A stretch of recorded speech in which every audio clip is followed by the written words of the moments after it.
And welcome back to the channel. In today's video, yes, you guessed it right, we will talk about the DOCAN Power 12 volt 100 amp hour deep cycle lithium iron phosphate battery. Let's get started. Thanks for watching again. In this video we will talk about the DOCAN Power battery, which seems to be in a group 31 housing, and as always we'll talk about what's in the box, specification, then we'll do a teardown, we'll do a capacity test, then the teardown, and then do some tests according to the specification. So let's get started with what's in the box, and that's pretty simple. What you see is what you get, nothing else. Of course, a box, and pretty well packed. There was no issues during transit at all, so everything arrived pretty well. One set of M8 bolts up here, that's all. No protective caps, nothing, which is fine. So that leads us to a specification. So this battery actually is, for me, it was unknown so far, and it does come, as you can see, in a black housing, sticker up front. There's the same sticker up back as well. And first of all and foremost, those are the dimension of the battery itself. So speaking about what they advertise it online, I think that's very important. And that's also talking about the specification. So they do claim built-in battery EVE 3.2 volts 100 amp hour cells. So we will be testing this and see it when we tear down. Recommended charging current is 20 amps. And right now I'm just looking at the website, I'm not looking at the specification sheet. 20 amp, which is pretty low for charging, but I mean it's a recommended one, so right? So of course you can charge it quicker, and I did so that's good for you to know. Discharging current is 50 amps, what they recommend. As mentioned, we'll go into the spec sheet later, and it does say it has a function, so I think there's a typo, function. It does have a JBD BMS, LCD screen, and Bluetooth. I can confirm Bluetooth is present. LCD screen, the one which is online is this one, but in reality it's this one, so it's different. It just shows the, one can turn it on and off, it just shows the voltage, that's all, nothing else. That's all. And then they claim low and high temperature protection, so yeah. Let's get into the specification. Oh, by the way, I do like already that I see pictures, and we'll test this as well. This is what they provide online, how it looks inside. I'm really curious if that's the case, so we'll compare it. Pretty cool that they do that, actually. I like that. I feel like that's something which all manufacturer can do, because I hope advertising and putting all the information online is accurate as possible, but I see so many different information, be it on Amazon, be it on their website, be it in the specification sheet itself, which is a PDF usually. It feels like the numbers are all around, all over the place. So we'll see how this is with DOCAN and how they handle it. I hope I say it correct. Maybe it's DOCAN. I have the specification sheet open. Model 12.8 volt, 100 amp hour, DC4S1P. By the way, 4S1P, I think that's what I advertised it with. I hope I say it correct. Yeah, 4 serial, 1 parallel. So 4 in series means that you can put them together up to 48 volts, but not in parallel, which is interesting. Something which I haven't heard so much. Anyways, so regarding the specification, let me go through that. So they do say that rated charge current less or up to 20 amps. Maximum continuous charge current is less or equals 30 amps. I went with 50. It did work out also. Just want to highlight that. It's a very odd number which I haven't seen, and usually the JBD BMS don't have that. They are usually pretty synchronous with what they can push out as well. Well, if you plan on having less than 20 amps or less than 30 charging with solar, whatever, you will have no issues. Then we'll go to the rated discharge current, which is less or up to 100 amp, and they say discharge current 100 amp, and the maximum continuous discharge current is also less or equals 100 amp, not more than 1 hour. I guess that has to do with the temperature maybe generating inside. I did let it run for that time and didn't have any issues. I can say that already, but we'll get this test as well. And then, one thing, overcurrent, we'll test it as well. 400 plus minus 100 amp, which means 300 to 500 amp is the overcurrent for 100 to 300 milliseconds. It's hard to test that, but you will see later. I tested this already as well, so it's in the video. Somewhere it did say high and low temp cutoff, high and low temp protection. We'll see. Try to find this here as well in the notes, but I don't find it. And then they say it's a JBD 4 BMS with balanced 12 volt 100 amp. So pretty good. I would say we'll get started with the capacity test. All right, here we are with the capacity test. Just unplug the charger. As you can see, it's dropping slowly, 14.2, 6, and dropping. And to prove you here we have the DOCAN Power. Well, it's hard to see, but here we have DOCAN Power. There it is. And I would say we'll just jump right into it and start with our capacity test and see how far we can get. That means, as always, I'll try to charge all the batteries to maintain and keep the power as good as possible with some losses, obviously. So where we're ending up is 26, 25, all right, a little bit more than 0.2 C. I think it's something I can live with for testing, and we'll see. I'll circle back with you as soon as we have the results in, and then we'll see how much we can actually get out of this battery.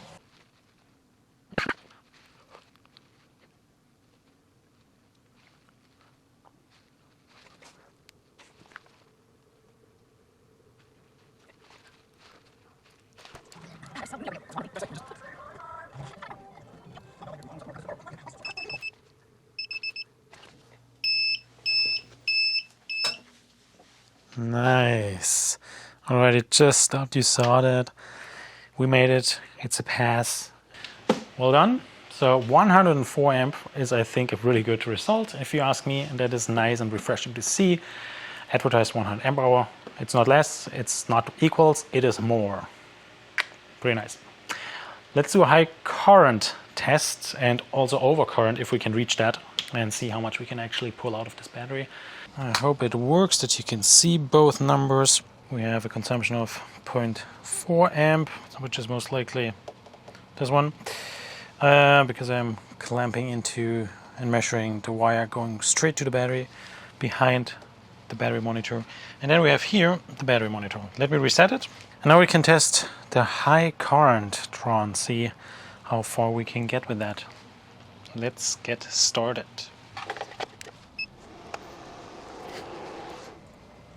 So 100 should be possible easily. Less than 100 amp, not more than 1 hour. Let's see how far we can push it.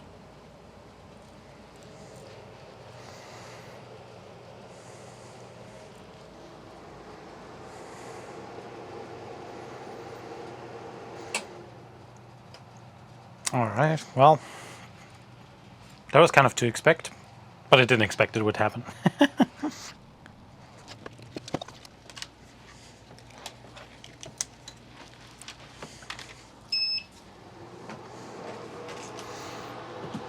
And there it comes back after a while.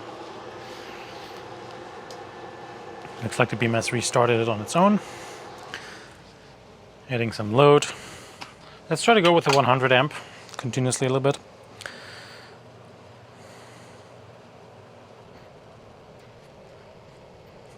And this looks pretty good, to be honest.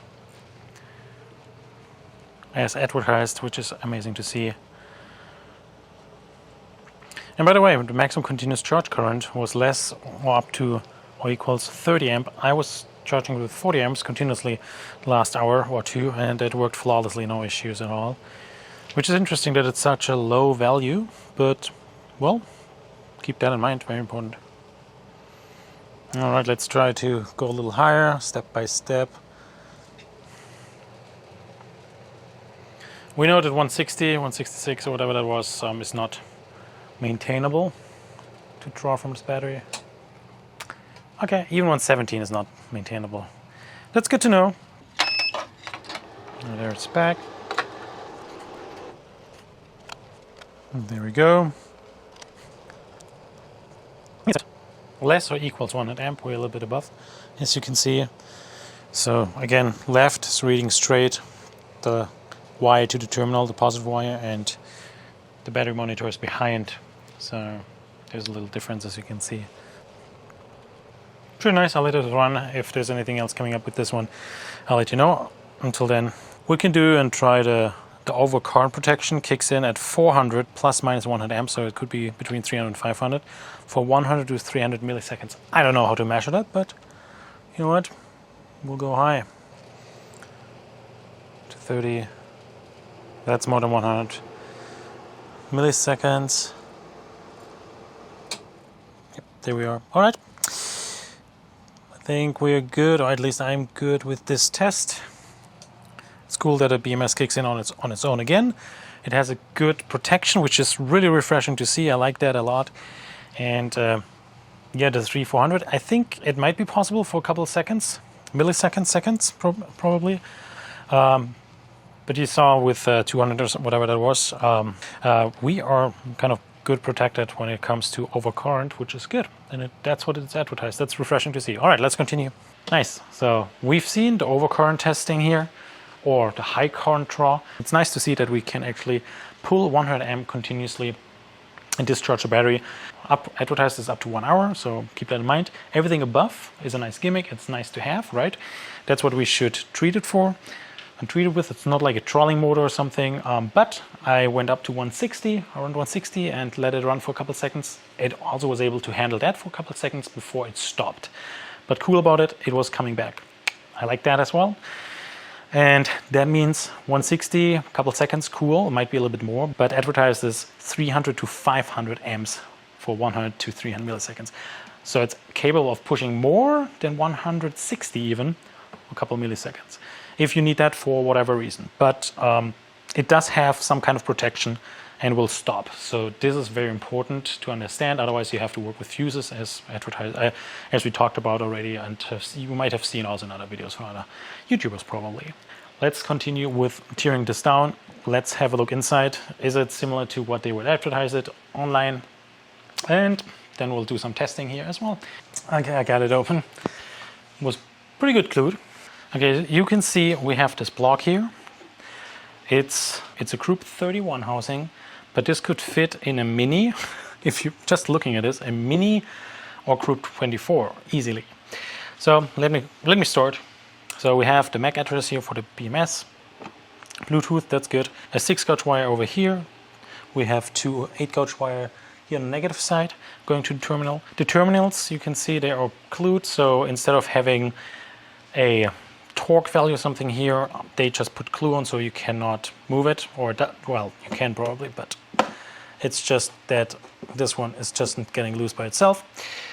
What I can say, it's hydraulically crimped, so that is nice to see here. Positive side, as I mentioned, 6-gauge wire and 2 8-gauge wire on the negative side. For that size battery and the power it's advertised for, I think that's sufficient. We have in the middle the voltage reader, which is actually just a voltage reader. It's just reading from negative and positive terminal, so from positive in this case and powering with the negative the display, and it's sealed as well with silicone or glue. It's very hard. And I try to get it out now, so maybe we can get a better view on the cells and everything else in here. Let me try to get it out. I always like to question, why do you put it in such a big housing instead of putting in a smaller one, which, you know, people will buy more likely, I guess, those days. Anyways, all right, here we can see our BMS. This is a BMS. Here's a picture so you can read what's written on it. We can see there's a temperature probe over here. We can see the balance leads over here. The balance leads seem to be a little glued, interesting glued. There's a glue blob over here, and the negatives one, and the negative wires as well. Seems to be almost tight, pretty tight. Still, when you push it, then you can move it. I guess that applies to all of them. Yeah, I needed to have force to do that, by the way. It's not just easily happening, but when this is happening, this is not good. And it would not get loose really unless it's getting super hot in here, and then it would swing around. So I would not be concerned about that as of now, because I had to use some force, but you know, now it's loose. So this is the BMS on top of the cells, and I can see the cells laying on the side, so I'll try to get them out now. And of course it did have some glue on the bottom. Let me open up this side, because that's where the bus bars are. Yeah, and they use glue inside as well to get it sticking. So we do see positive bus bar, negative bus bar. They look pretty good, pretty solid bus bars, by the way. We have those hum here in the middle of the bus bars. for contraction and expansion. We see some markings over here. I don't know what it is, what it means. That's due to the manufacturing process, I'm pretty sure. It says 1, 2, 3, 4.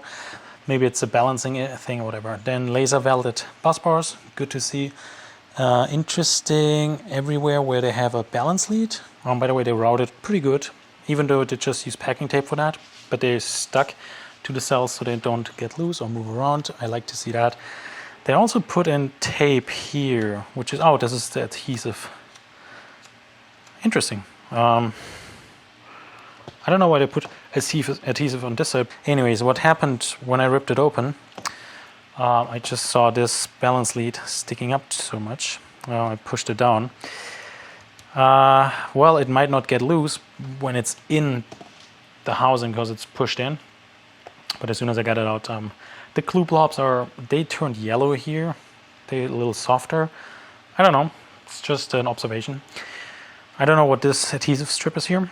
Try to figure that out. And yeah, I try to find the temperature sensor, which starts here on this side from the BMS, going here on this side, and then it's just tucked in without any glue, anything else, right underneath the negative terminal, which might get hotter than the rest of the cells. So it would be better to have this also tucked in here somewhere. So I will do that when I close it up. Tucked in here to the cells better. And we have the vents, which are kind of, I would say, 1/3 top and bottom a little bit. This one is maybe less than 1/3 covered.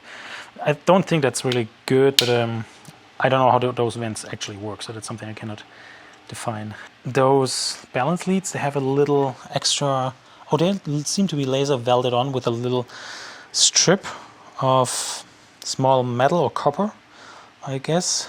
This laser weld doesn't seem to, this one seemed to be too strong. They're good so far. I don't want to complain too much. I think it's nice to see. I think they did a good job with that. Okay, so I tried to peel this off. It's not possible. This black stuff is weirdly adhesive, but also destroys everything underneath. So I cannot identify what it is here. It's very sad. Okay, I cannot change that. But it's also awkward that it's right here in this place. I don't know why. Maybe for those two. I don't know. Here, also, I don't understand why it's underneath. It's right underneath the packing tape. Same. So I cannot read, I cannot confirm those are Eve cells, sorry. We had a good result with those, but we don't know if this result, about longevity and stuff like that. That's the only thing. Let's do some testing with the high temp and low temp cutoff, if that does exist. And by the way, we'll also use the app. In this case, I will most likely use the Overkill app, which I was not aware of, thanks to Mr. Offgrid. Up there is the last, or one of his last videos. I'll use the Overkill app. I'll connect to this battery and then we'll see how it performs. All right, I've set everything up and you can see here on the side, we're charging already. Let me start the Overkill app. It's called Overkill Solar. Here we go. Let's see, it's already finding some batteries, but not the one I need. Let's keep scanning. There it is, DOCAN 12 volt. I renamed it already. Sorry about that. I always rename because I have a couple batteries which I'm testing, as you saw. So here we are, 42%. It's currently charging, putting a load in. Let me stop this. Are you sure you want to lock, Fed? Yes, I want to. 0. This app is amazing. Thanks again, Mr. Offgrid, up there, one of his last videos. Amazing. Here's the Fed software locked. Amazing. You can see that, and now it's turning it back on, and there we go. It's honestly really cool. Oh, now it jumped to 70%, which is not right. Quite interesting. I don't know what happened here. Anyways, maybe I jinxed it. Anyways, this app was good. Let's continue. It's not at 70% charge. Let me reconnect to it again. I want to see if that's just a bug. So we have, nope, there's no, there it is, DOCAN 12 volt. Connecting again. Now it's at 70%. Very interesting. What happens if I stop this again? Now it drops to 57%. Interesting. All right, now it's at 75%. Oh, that seems to be a bug. Anyways, don't worry about it. It's more like 42%, which is fine. We don't need the percentage here for this one, but I did actually like this app so far. This is the first bug I see. So regardless, we will continue. We can reset if we want to. Pretty cool about it. We have manufacturer, DG, JBD here. Let's go to settings. And what we can see here, and that is amazing, and I was not aware of this app can do that. Yep, all those settings, which I didn't see in the other app. And then we see down here, protections, charge under temperature. It says -10. It's a trigger temperature, so it's 14F, which I might not reach with my ice packs. Still, in my opinion, too low for the cells. It might already cause some damage to the cells in case you're charging at the temperature. And then there's a trigger delay. So when we have the actual spray it, and it's hitting the -10C, which is 14F, and then it needs 5 seconds before it triggers. So it means with the spray, it will go even down because the temperature will go down because it's just such a cold temperature. So that's why we sometimes have a other result. And we think, oh, it's not -10, it's maybe -20 Celsius, you know. Anyways, it should be at 0 Celsius, 14F. So let me get the heat gun. We'll start with the heat first. Currently we're charging, right? We see the temperature sensor up there, 32.3. And I'll just get started. And please look here when it stops. As well as the app, which says temperature increasing, 40, 50, 60. I can see it stopped. Charge over temp, nice to see.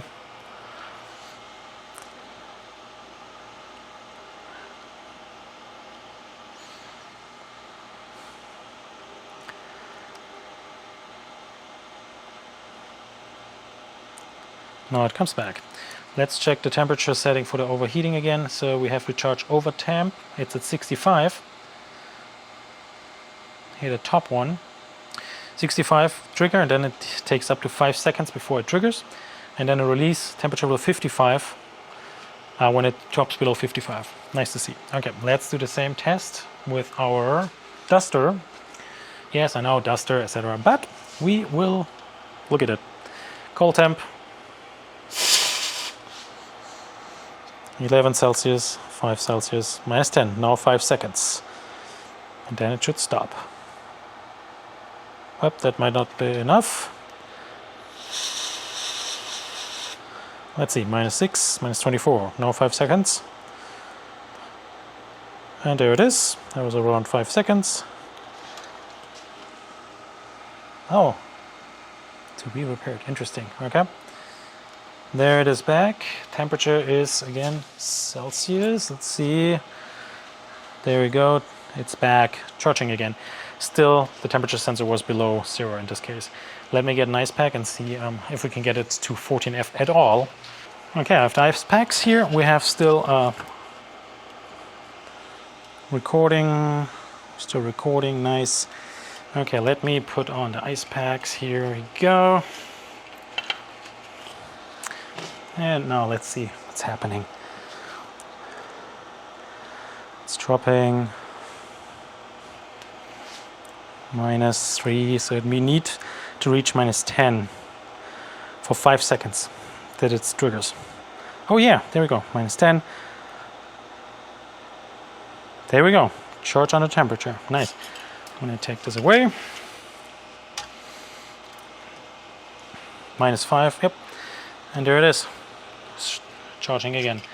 Good to see. But let's do now the test with, we'll change the setting to the temperature which I prefer, which is 0 Celsius. The release will be 3. And we don't want to have 5 seconds. I want to have this triggered immediately. So it should, and then BMS right, writing to BMS. Alright, and let's see. Fed software locked, okay. It's still charging, you see this? Let's see if we can, without the, well, it's fed software locked, it might just say that we cannot write it to it. It's possible. Regardless, we'll just test it.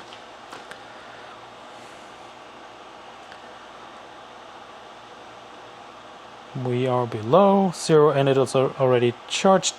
Under temperature, nice. So as soon as we hit it, you saw that. Now it has to be at 3 degrees and then it's coming back immediately. Ding, there it is. Did you see this?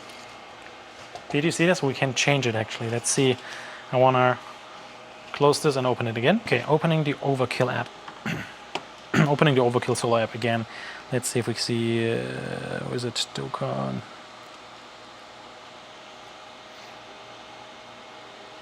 This is a great success if you ask me, that you can change the temperature to what you need.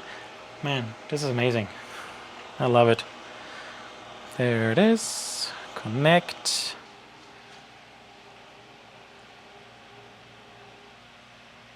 Oh, what are you telling us?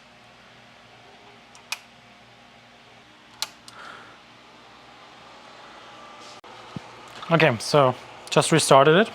The app is restarted. You can see it's charging again. We'll do one more test. So I did change it to, let's see, the setting. Looks like charging under temperature still at 0. Looks like the charge under temperature still 0, and yeah, 3-degree release. So let's do the test here. Let's see how much we can, well, let's see if we can get it triggered. So here it is. You can see temperature is dropping already. So we can see the temperature is dropping already. Nice, 4, 2, and there it is. Nice. Immediately, 1 second. Let's heat it up. 3 seconds is 3 Celsius release. There we go. All right, there's the proof. This is amazing. I love to see that we can use this Overkill Solar app to actually change the setting. This app is not related to the company. It's some other app, but we can use it. And with those JBD BMS especially, I don't know. I'll give it a try going forward to see if this is the only case or maybe with multiple cases. I like to see this though when in my opinion, 0 degrees is the temperature we need to use here. -10 is configured by the manufacturer. I'm sure when we talk to them, they might say that's the specification of those cells, which is fine. Just the lithium iron phosphate, there might have been also a lot of development lately. So anyways, let me know in the comment section, what do you think about the battery? I like to see a lot what I see here. A couple of things which could be improved in my opinion, especially when I can push it with force. It's force, so which usually should not happen in a battery, but you never know when there's rough drive or whatever in your RV or wherever you install this one. They have glue as a safety net. Still, it's something which can get loose over time. If it's too hot, then it also can get brittle maybe. And you see it change already color from probably more whitish. Here it's on this side, it's white. This is more yellowish. Yeah, those things keep in mind. That this one got loose is just because I disassembled it. It's not a maintainable battery. It's a one case. It's IP67 rated as much as I remember. So keep that also in mind. But yeah, the size is amazing. I wish I could see that in a smaller housing, but I'm pretty sure that they will get this in. And they have pretty interesting other products. So, and I got it pretty fast. So even though it was on their own website ordered, they have US stocks and they send it out pretty quick. I think I got it within 3 days, which is amazing to see. And this is the current price. So yeah, let me know in the comment section below what you think about this battery, what you think about the temperature protection. So, and yes, the only thing what I would like to see, those QR codes, and if these are actual EVE cells. That's the only thing which they owe me, I think. All right. I hope this was helpful for you and makes your decision easier. If this is a battery which you could use or want to have, let me know in the comment section, subscribe to the channel, and like the video. Thanks for watching. Tschüss.